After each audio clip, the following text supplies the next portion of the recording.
Puwede nating ituloy na si, former president lang yung ating,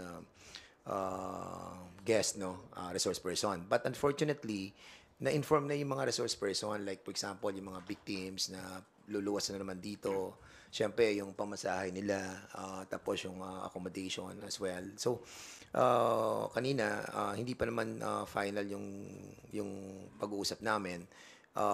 But of course, after a while, na-confirm ko na hindi na rin natin talaga itutuloy because of the, katulad ng sinabi ni Chairman Chua, meron din kasi talagang rules na naggo-govern sa atin eh.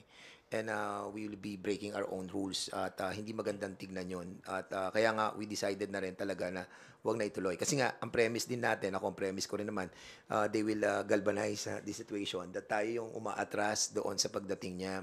Hanggang We still we hanggang still have a lot of elbow hearings. room no para pag-usapan at yung i-formalize yung pagdating niya.